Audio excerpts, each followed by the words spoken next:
absolutely wild as Vern Gagne's All-Star Wrestling goes coast to coast and continent to continent. The greatest wrestlers in the world. He may be an apprentice carpenter, but I guarantee you he is a seasoned ring veteran. I've been hit with bar stools, bar rags, barmaids. I'm talking to you. They're scared that Hulkamania's still running wild. Oh, yeah. I got a big fat wife and 9 kids at home, and I gotta feed them. And take a look at Jesse the Body in real life. Open your hand once, if you would. You want the sick? This is absolutely unbelievable. Totally, completely out of control. He's coming in over the top. Hey! Look out!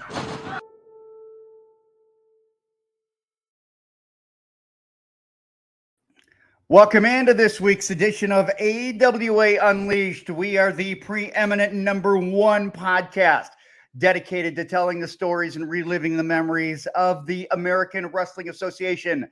My name is Chris Tubbs. I am joined, as always, by Mick Karch, or how shall we say it today, Mick? Mick Crotch. Mick Crotch. And how would you say Polish Joe? Polish Joe. Right. No, it would give it the same tone. Polish Joe. There you go. As you guys can tell, this is going to be a show that is going to be dedicated to the late Shiek Adnan Al-Kaissie, who we lost just a week ago, and someone who I know was very near and dear to you, Mick and Joe. So this is going to be a show that is going to talk about your experiences with him. It's not going to be so much a chronological reliving of everything that he accomplished, but rather more encompassing him, the individual, and the everything that you guys had a chance to experience as being friends with him. And I will say this before I'm going to hand it over to you guys. We talk a lot about the individuals being polar opposites of the performers that they portray. This might be one of those perfect examples that the individual that you guys knew was so different than what the fans out there saw. And with that, I'm going to let you guys take it away, and I'm going to take myself out and just put up those pictures, and I'll jump in periodically, guys. Well, to Chris's point, and Joe, you know this as well as I do, nobody played his role better than Adnan Al-Kaissie. I mean, arguably, outside of Bobby Heenan, Adnan, and he might, it's touch and go there. Adnan may be the single most hated wrestling personality, wrestler, manager in the AWA history. He was an amazing character. Full-blooded Iraqi, none of this, where you got a Japanese guy who was actually Hawaiian or, whatever, or a Russian who was actually Canadian. Adnan was the real deal. And he lived and breathed the gimmick when he was on stage. When he was off, when those ring lights were off, you wouldn't find a nicer, funnier, more witty, hysterical, and caring individual than Adnan Al-Kaissie. And we'll get into some of those real life stories of Adnan. But the one point that I wanted to touch on that you brought up, Mick, about him being the most hated gimmick in the AWA, in terms of shouldn't say most hated gimmick, most hated personality. So growing up watching the AWA in the 1970s, the Bobby Heenan family, I don't think it's arguable, but anybody can argue anything nowadays, of course. But Nick Bockwinkel and Bobby Heenan were extremely hated. I mean, the entire Heenan family. Well, fast forward a few years, and I remember attending a match, and the main event was Shiek Adnan Al-Kaissie against Nick Bockwinkel. Now, if I'm remembering correctly, Heenan was not in Nick Bockwinkel's corner, but I don't think that would have mattered. What I found interesting and what strengthens the point of Adnan being the most hated was that Nick Bockwinkel, for the first time that I could ever remember, was actually cheered and Adnan was booed. The crowd had chosen their corner, and it was not Shiek Adnan Al-Kaissie. And as Nick Bockwinkel said when I first met him, then I must have done my job well, young man. Well, Adnan, you did your job well, because you got over as being the most hated manager, wrestler, personality in the AWA, and for many, many years. No question about it. We'll talk a little bit more about that Bockwinkel babyface evening without Bobby Heenan in the corner. There he is in all his glory, Shiek Adnan Al-Kaissie. And this is something that's really interesting, because in talking to our esteemed leader, Chris Tubbs, early on, he found it fascinating that Adnan really was a classmate of Saddam Hussein and actually went to work for Saddam Hussein. You get a lot of gimmicks in wrestling. Everybody claims something else, but Chris, this was the real deal. This was legit, and it's hard in the wrestling business when you find something that is that authentic, that you can go back and you can trace the lineage, and it's real. Like it's not a gimmick. It's a shoot. It's not something that they fabricated for the sake of a story. Right. And yeah, the more that, I was, looking and you guys were telling me, I find that so interesting that this was all part of who he really was. What is even more interesting about that is how that relationship came to a sudden halt and actually kind of evolved into what could have been a dangerous situation for Shiek. There you see Saddam Hussein and Shiek Adnan Al-Kaissie. And Joe, I know yesterday at Adnan's service, you were talking about the position that he held in the cabinet for Saddam Hussein. Yeah, I mean, Adnan was revered in Iraq, and certainly by Saddam Hussein.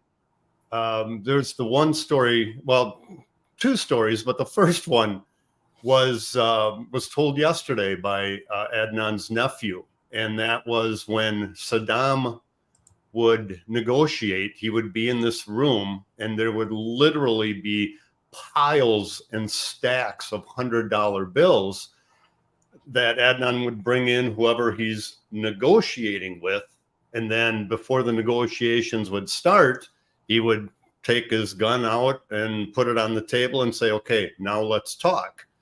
Well, the other story, and this is the one that really freaked Adnan out. And when he told me, I'm like, holy shit. I was actually just amazed. But Adnan went back to Iraq and asked if he, where his old childhood good friend was. And the guards, the military said, you want to see him? Okay, let's go. They brought him to the basement of this building. I don't know if it was a government building or just, some building that they did this to, but they brought Adnan down to this basement, and well, his friend was in there.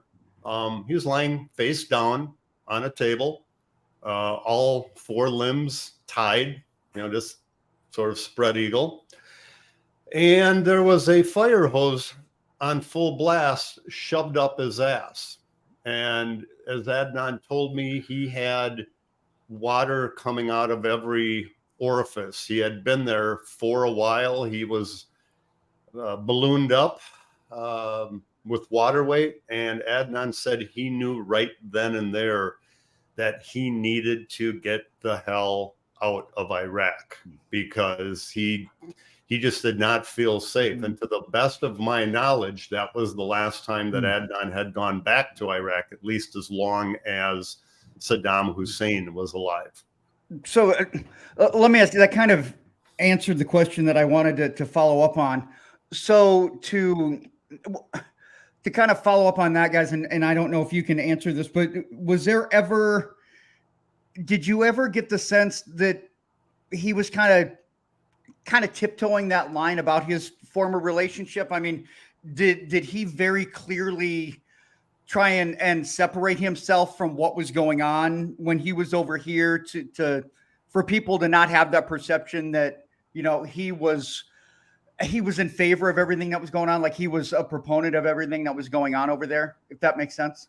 Yeah, I mean, you got to remember, for the wrestling storyline, when Adnan was here and tensions with Iraq were really starting to go out of control. Yeah. I mean, he made the most of the gimmick. I mean, it's, you know, I don't even want to say right place, right time, because that kind of minimizes it. But Adnan was in character, you know, and when he's in character, he's going to be supportive of Saddam Hussein. And he'd come out on TV and, you know, Saddam Hussein is waiting for me. He's got the parade. He's got the caravan. He's got, away from the situation of television, et cetera, Adnan's an American citizen at this point. And, you know, so he had become a persona non grata with the Iraqi government. Okay, and that, I guess that was my question. Like, to, you know, to not in front of the camera, but I mean to everything, to make sure that, hey, this is my character, but I am not like in favor of all of this despicable shit that's going on. Oh, absolutely. Yeah, there's no question about it. In his real life, in his personal life, the people who knew him knew what he was really all about. Yeah, and Chris, keep in mind early on, the whole relationship with Saddam started because Adnan was a phenomenal amateur wrestler. Right, yeah. You know, so he came to America, went to Oklahoma, or was it Oklahoma State or Oklahoma, Mick? Yep. Oklahoma State. And if I'm not mistaken, he won National Collegiate Wrestling Championship. He absolutely did. Yeah. In fact, a little quick side story, he actually beat the father of the best man in my wedding for that championship. Just small world there. Wow. But Adnan was so revered. They had Andre the Giant come over and wrestle. I mean, this was early 70s, I believe, but Andre the Giant came to wrestle Adnan. Adnan won, of course, because, well, it's professional wrestling, in front of a sold out arena. And Adnan went over. And that's what was supposed to happen in Iraq, of course. But he was the Ric Flair of Iraq. He was the Rock, the Stone Cold Steve Austin, the Vern Gagne, you name it. And Adnan was king in athletics in Iraq in his early career. Tremendous athlete, tremendous wrestler, obviously, as you said. There's an early picture of Adnan and I. That has to be before the Billy White Wolf transition. That goes way back. You know, Joe, I want to touch on what you said about the sellout crowd that he wrestled in front of in Baghdad. This was not a sellout crowd of 17,000 or 18,000. This was 150,000 people. So when they talk about the biggest wrestling crowd in history, that very well may have been it. And yes, it was a very smart move for Andre to do the job for Adnan. Otherwise, Andre might have been part of the landscape at the Baghdad airport. But nonetheless, we're going to just kind of gloss over, and I don't mean to use that term because you can go on the internet, you can see all the championships that Adnan won over the years, and there were several singles championships, tag team championships, you name it. We're going to talk a little bit about that, but more about the man himself And we got to start with that Billy White Wolf persona, because here you've got this Iraqi, comes to the United States in the late 1950s, and he had the look of a Native American. And lo and behold, all of a sudden you've got Billy White Wolf. And there he is. And you know, it's interesting. When Adnan first came to the AWA and he's wrestling on television, it didn't click with me right away who this guy was, but I knew I had seen him before someplace.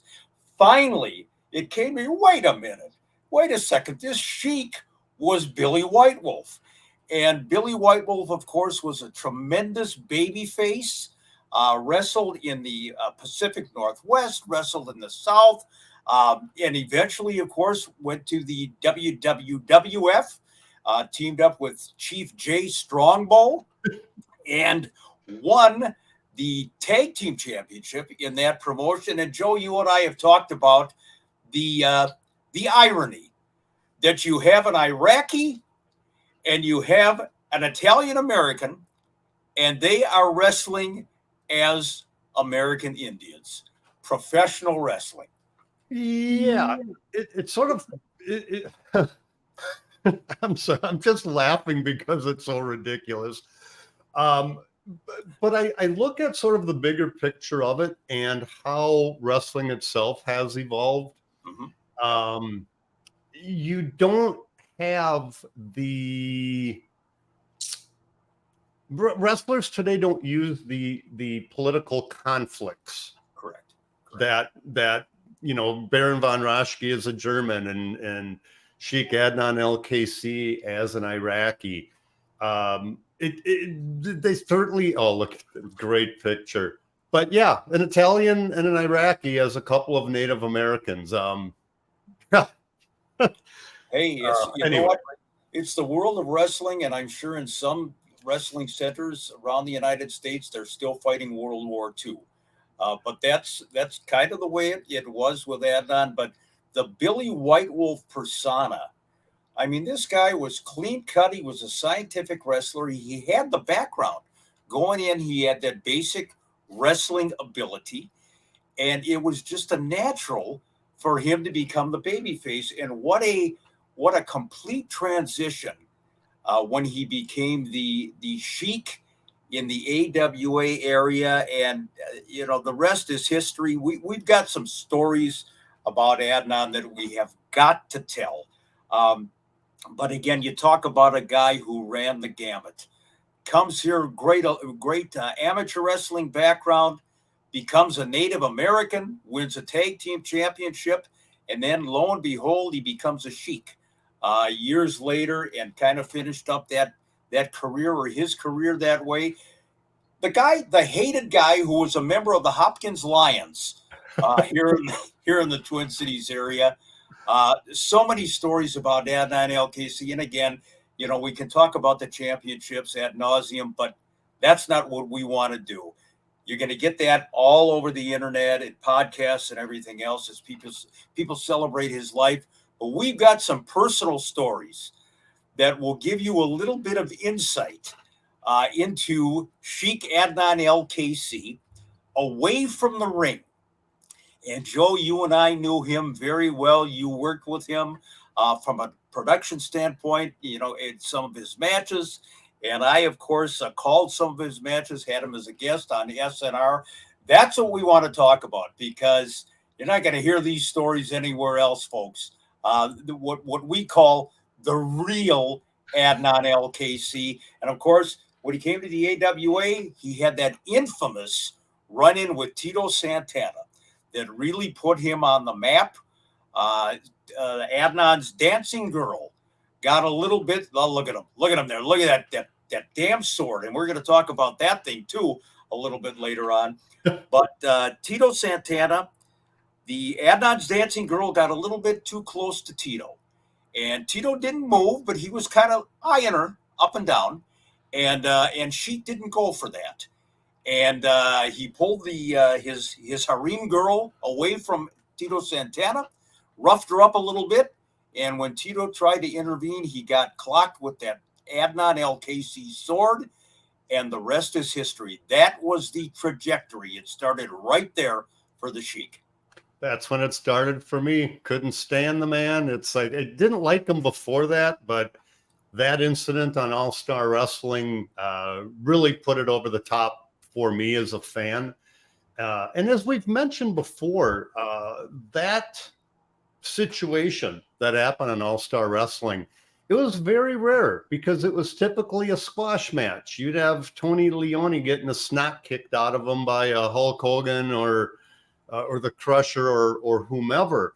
And so to have a match that was supposed to be a match of Tito Santana and Shiek Adnan Al-Kaissie on All-Star Wrestling, pretty damn big deal. Of course, the match didn't happen. It's a whole angle set up and so forth. But the Sheik's, the disdain for Adnan really kicked up there, and it just kept getting bigger and badder and better or worse, depending on your perspective, right up onto the Sheik's army. And what really put it over the top for me with Adnan was when he bought Ken Patera from the Sheik's army. It was like USOB after everything that we had gone through in the Middle East. With the hostage situation, and yes, I know that was Iran, not Iraq, but it was just now using his money, his wealth from Saddam Hussein to purchase an American Olympian to become a part of his harem. It just went up to another level, Mick. Makes you sick to your stomach, doesn't it? The guy had no scruples whatsoever. And Jerry Blackwell, a guy from Georgia, Stone Mountain, Georgia, good old American boy, and Ken Patera. These guys sold their soul to Shiek Adnan Al-Kaissie, and of course Bobby Heenan is involved in that sale, and there you got another diabolical, SOB getting involved. So the AWA had a whole slew of real slugs back in the day. But there you see Blackwell and Adnan, and boy, you talk about two guys that got heat. Oh my God! You throw Ken Patera into the mix, and it was just extraordinary. And then, of course, everybody knows the run that they had here: tag team championships, singles matches with Fashawn, et cetera, and then, of course, when Adnan goes to New York, and this is right during the Gulf War, or right after the Gulf War, Vince McMahon comes up with this brilliant idea that Sergeant Slaughter is going to become an American traitor, and he is going to be managed by now General Adnan. Now he's not a Sheik anymore. Now he's a general. And you talk about the heat. Oh, dear God, they were getting death threats night after night. Adnan once told me they even got a letter from Washington. I don't know if it's from the White House or the Senate or what, that said, you got to stop this. We're not gonna be party to this, and we're not going to be responsible if something happens to you at one of these arena shows. So Adnan genuinely feared for his life. Well, and this was also kayfabe was still alive and well by this point. Yep. So we didn't have the internet. People weren't smartened up as much as certainly as they are nowadays. And so, yeah, there was definite heat and a true dislike for this entire angle. But that just proves how damn good it was. Yeah, and I feel like, Slaughter being the Iraqi sympathizer, along with somebody who was legitimately Iraqi, who had that connection, even though it had been, severed from years ago. On the personal side, like you'd mentioned, Joe, the kayfabe, that was one of those that I think that point in time, I think it would have been so hard in the early 90s to generate that kind of heat, but he was still able to do it when maybe the Band-Aid of the wrestling business was starting to be ripped off. It's no coincidence, Chris, if you look at the picture that you got up right now. Shiek Adnan is a dead ringer for Saddam Hussein. You know, I think that helps. Like, you look at him, you're like, that's fucking Saddam Hussein. Oh, You're channeling your anger to Saddam through Adnan because of just like the spitting image.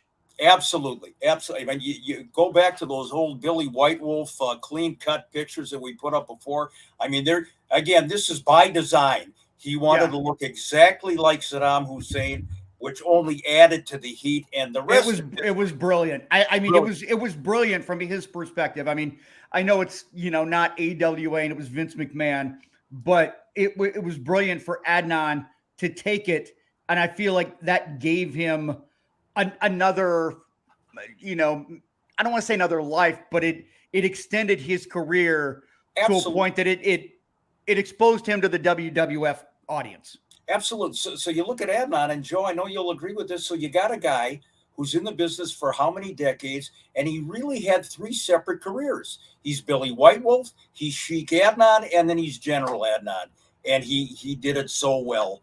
So well. But let's get into these stories, because we got about a half hour left, and there's some stuff that we really want to talk about with him. And I want to start with one that I've always felt, do I want to tell this one on the air? Yeah, why not? Adnan told me, and this will give you some indication, ladies and gentlemen, of the kind of guy he was. Back in the early 60s, Adnan and Nick Bockwinkel, the eventual mortal enemies, were rooming together in Hawaii. And, they're both young guys. I believe they were both single at the time. And they had a couple of ladies come up to their flat, which I believe was right on the ocean there. And apparently Adnan went in the other room. He's fixing food or whatever, and Nick fell asleep on the couch. And when he fell asleep, the young lady that Nick was with suddenly decided to use body paint on Nick. And Nick, I don't think, was fully clothed at the time, or, he was partially clothed or whatever. And all of a sudden, to hear Adnan tell it, and they were using kayfabe, so Nick was referring to Adnan as Billy. Adnan hears Nick yell, "Billy!" Adnan goes running into the living room to see what's going on, and poor Nick is having an allergic reaction to the body paint. And let me just say this. Nick's grapefruits were slowly expanding into watermelons right before Adnan's eyes. And they actually had to call an ambulance and haul Nick to the hospital with his balls the size of globes. And of course, to hear Adnan tell it, I've never seen anything like that in my life, So that's just one story about Shiek and Nick, and we have so many more. Yeah, Adnan. So I was an AWA fan in the 70s, in fact, the early 80s. I didn't start until October 7th of 1985. And early on, I wasn't directing yet. I was still, green in the business, green in video production. So I was running camera. Well, Adnan,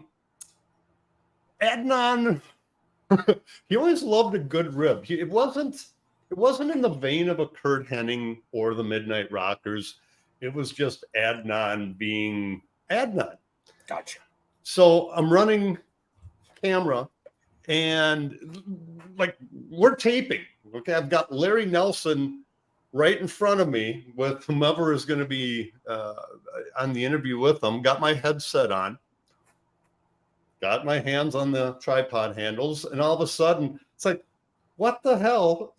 Somebody's trying to stick something in my ass. Obviously, I got my jeans on. It's not going in there, but keeps poking me in the ass. I'm turning around, and there's Adnan with his sword still in the sheath, and just sitting there poking me for the entire interview. And I'm like, Adnan, I'm working here. I'm a 20-year-old kid. starting in the business, working with guys who I had watched in the ring and idolized to a certain degree. They weren't my heroes or anything, but I had admired them, been fans of theirs. And there is just Adnan just sticking it up my ass. So the interview gets done, and I apologize to Mike Shields, who was the director at the time. I go, Mike, sorry, I got Adnan, trying to rib me and sticking a sword up my ass. And Mike Shields just replies, well done, young man, welcome to the club. And that says it all. And, I had the opportunity, I don't know if it's an opportunity, if I use the right word. Adnan was working an independent show somewhere, and it was outdoors, and I was introducing him as he was making his way to the ring. Well, I had kind of an ample posterior back then in the day as well, not that I don't now. And I was sitting on a folding chair, and apparently half of this posterior was hanging over the chair. That's a later shot of me interviewing Adnan. But as I'm saying, from Baghdad, Iraq to blah, blah, blah, I got a shot with the sword as well. The old proctologist gave me a shot. So Shiek Adnan Al-Kaissie became Shiek. and then of course he had to wrap the turban around his face, but you could see he was shaking with laughter. So he got me too. How did you introduce him, Mick? I don't want to do that again, Chris, because the vocal cords almost went that time. I can't something like that. Let's fast forward, speaking of swords, to the infamous incident on Saturday night at ringside. Adnan is in the studio, and he is going to promote a series of matches that he has coming up for Eddie Sharkey's PWA promotion. And he's got a watermelon with him. And I've told this story before on the air, but it bears repeating because, again, it's Adnan. And the idea was that at some point during the interview, Adnan was going to go over to this watermelon, which was positioned on a table, hit it with his sword and split it in half. And this was going to represent all his future opponents in the PWA. Charlie Norris, Tommy Ferrara, whoever the case may be. Well, it took us about 15 minutes to get the damn watermelon. And there's Shiek with Eddie Sharkey. It took us about 15 minutes to position this watermelon on the table because the damn thing kept rolling like it was going to fall on the floor. So we're holding up taping while we get this thing positioned. Now we come back, and Adnan, what are you doing here, Shiek? What do you got, a watermelon? Put the sword away, Shiek. No. This represents Tommy Ferrara, Charlie Norris. And he hits the watermelon with the sword, splits the watermelon in half, but the sword broke. The sword broke away from the handle. Shiek's heirloom sword. Jewels are flying. The sword is broken. And I looked at Adnan, and he's just beat red. And I'm stifling a laugh, and Adnan is furious. And as soon as the camera turned off, God damn it, I should never. I don't know why. Next time I bring a tomato, It was classic stuff. He was furious. And that sword, where do you take it? A sword repair shop? I don't know. But that was just another incident with Adnan Al-Kaissie. And Chris, I know you have a favorite story that you would like us to tell as well here. Yeah, I don't know if you've told it here on the podcast before. If you have, I apologize. But tell me about the bike story and how he approached apparently a young man who was on a bike that he had made himself. This is the essence of Shiek Adnan. There was going to be a card in South Dakota, and we were going to be traveling to that show, and we were going through an area of heavy traffic. The Minnesota Renaissance Festival was going on at the time. So before we get out of the state of Minnesota, it's bumper to bumper to bumper traffic. I mean, we are at a dead stop.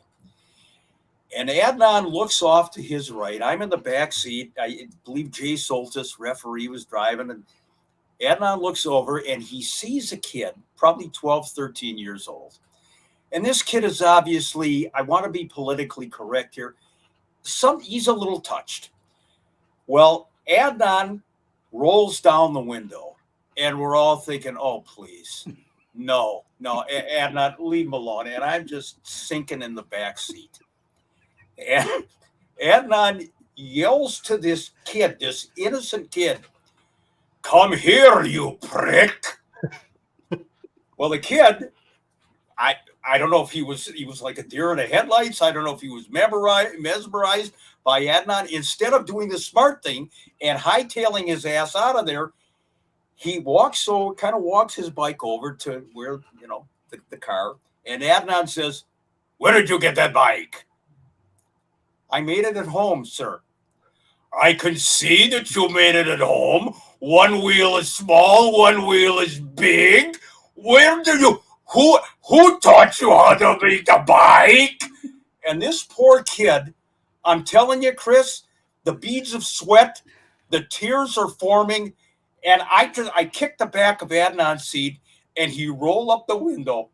And I'm telling you, to this day, the kid is probably 10, 12 years ago. The kid is still there. He's still going in circles in that little parking lot on his homemade bike. Adnan knew no boundaries. Oh, my God. I hear that story and it's so inappropriate, but it's, I mean, you tell it to, and it's like, I don't even know how to respond to it because it's so out of the ordinary from what you hear nowadays. But I just find it hilarious that out of nowhere, he would just find this innocent kid and pick on him. You know what's great about this? Joe and I are putting this guy over like he can walk on water, like he's the nicest guy in the world. And then you tell that. And then we tell that story, and we tell stories of swords going up our ass and everything else. We got a serial killer, and we're putting him over like Gandhi. Well, it's like I've said how many times on this show. Professional wrestlers are just old teenagers. They love to still have fun.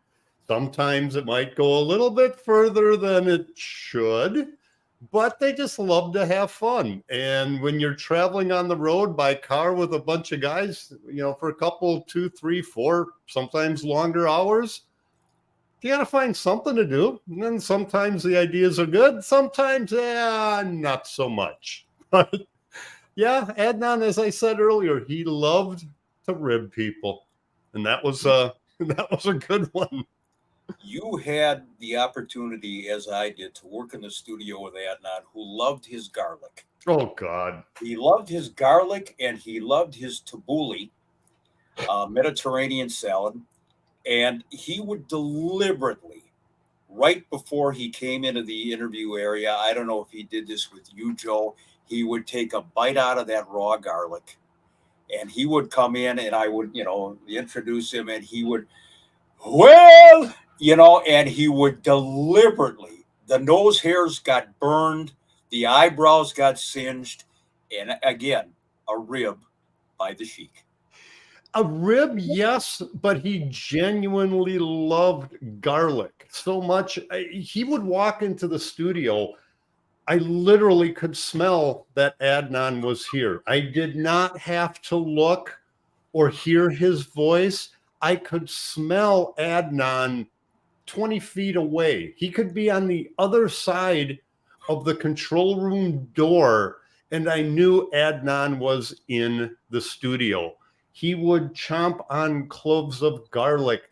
And by the way, oftentimes Adnan had his own little corner in the studio because the boys didn't want to be close to him. It was the stench. Not that it was horrible. I love garlic. Let's just say it was pretty damn strong. And to try to smell that for anywhere from 6 to 9 hours on an interview day became a little overbearing. But the only saving grace is I never had to worry about vampires. Very good point. Very good point. And yes, you are correct. Adnan's breath on those interview days could knock a buzzard off a shit wagon. But continuing on, here's another Adnan story. A couple of months back, we lost a good friend of ours, Mike Warkel, who refereed in the PWA as Mike Diamond.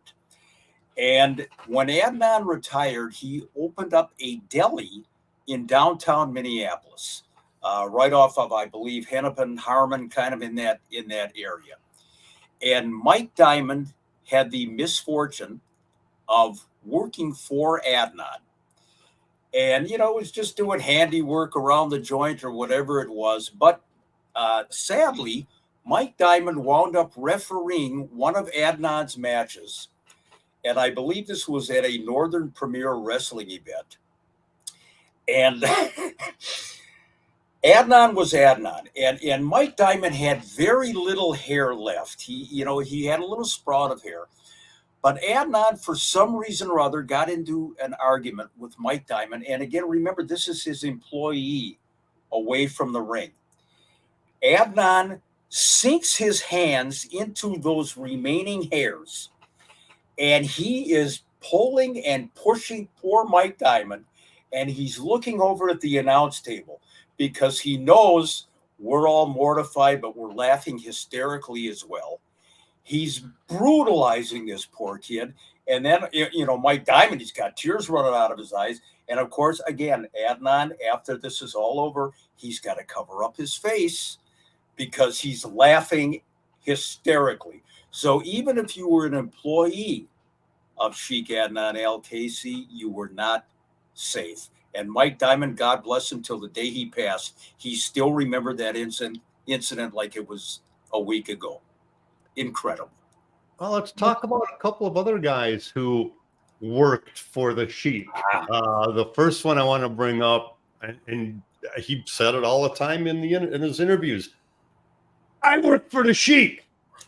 Oh, that's good. He pays me good money to hurt people, and I beat them up. We're talking about, of course, King Kong Bruiser Brody. And when he was brought in by Adnan, Brody scared the living shit out of me. And by this point, I was a 19-year-old kid when Brody, 18 or 19, when Brody came aboard. But Adnan rode Brody and Brody rode Adnan. The two of them they made it such an incredible pairing of a manager and a wrestler. And then, of course, he brought him in for a couple of shots, but we had brought it up before about the single greatest turn in wrestling in AWA, the Blackwell turn. Well, the other guy is Abdullah the Butcher.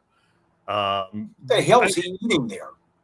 Oh, God, it looks like some liver. Oh. Abby, wow. But, there was a group or a faction in the WWF, 2000s, maybe in the teens, called the Oddities.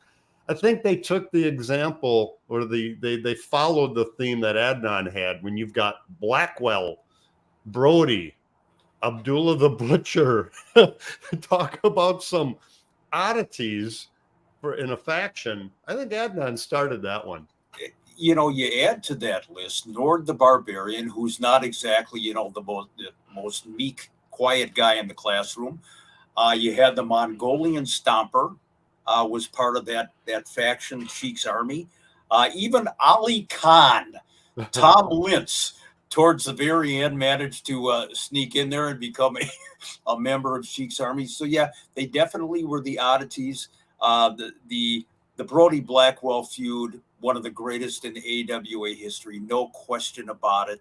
And again, the catalyst for all this, the centerpiece, is Shiek Adnan Al-Kaissie putting all these guys together, all the animals, all the beasts in the wrestling world to accomplish his goals. Now, I don't know if all these guys, were waiting to go back to the airport in Baghdad, where the caravan was waiting. And remember, the barking of the dogs will not stop the caravan. Adnan told us that many times. that to me, this picture that we got up there right now, Joe, that I love this picture, and it was actually sent to me by one of Adnan's sons, and this is later on, obviously, but boy, there is the essence of Adnan. And if you look closely, if you look at that fierce expression on his face, I'm telling you, you can see the twinkle in his eye, and it was always there, no matter what he was doing, no matter who he was shish kebabbing with the sword, no matter what, you always saw that gleam in Adnan's eye because he loved what he was doing. Well, one name that we did not mention was Boris Zukov. And the reason that it comes to mind, when Boris first became a part of the Sheik's army, we're in the studio, and the interviews back then were bullet points. Okay, the talent or the wrestlers were given, okay, plug this town, here's the time, here's the venue, sponsors, and here's who you're wrestling, and this is the angle.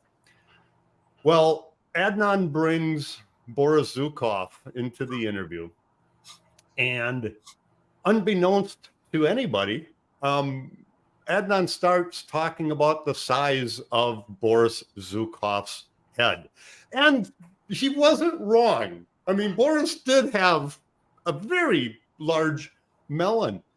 Yeah. But he's going on and on about the size of Boris Zukov's head. I could see Boris was doing everything in his power to not start breaking up. The boys behind me and off to the side, they're all, doing, the interview got done. It was over. And that entire room just burst out laughing, including Vern and including Greg. Just about how Adnan would go on and on about the size of this new guy's big head. And Boris did have a head that looked like a light bulb. There's no question about it. Had the neck, and then everything just kind of like Wizard of Oz, behind the curtain. And of course, we've talked before about how Adnan, when he was still managing Jerry Blackwell, and Blackwell would not show up for an interview, they'd ask where Jerry was, and Adnan, of course, he's getting a massage, It takes 2, 3, 4 women to massage because he has a big back, It was just what we're trying to do here, folks, and I hope we've done it, is give you the essence of Shiek Adnan Al-Kaissie away from the ring. And I mentioned he was a member of the Hopkins Lions. He was a very giving individual, although his reputation was that he tossed nickels around like they were garbage can covers. But Adnan was, if Adnan liked you, and he liked a lot of people, you were a friend for life. And when you walked into that room, that interview area, whatever it was, whether he's yelling at you, Joe, about your heritage, or he's, yelling about me, asking how my crotch is, which I never quite understood why he was fixated on that. And there's a shot that I love. This one goes back 31 years. And that's Chris Markoff, Wally Carbo. There's Adnan, Stan Kowalski, Kenny J, and Dr. X, along with myself, and Stan giving me a little chiropractic treatment there. Adnan was a gem of a guy. And as we're wrapping up here, a couple of years ago, Adnan tragically lost one of his sons, and to an overdose situation, and it knocked him for a loop. There was a lot of disbelief on Adnan's part. This is kind of as he's entering his twilight years in Hawaii. It was a tough road for him to hoe back then. So things started changing in Adnan's life. And the last couple of years, especially the last 6 months or so, were not very kind to Adnan from a physical standpoint. But I want to tell you, and I've said this before, and I'm sure you agree, and I mentioned this on the Slick Mick page. In the wrestling world, you got, over the years, if you're around long enough, you got hundreds, thousands of acquaintances, and you got a handful of friends.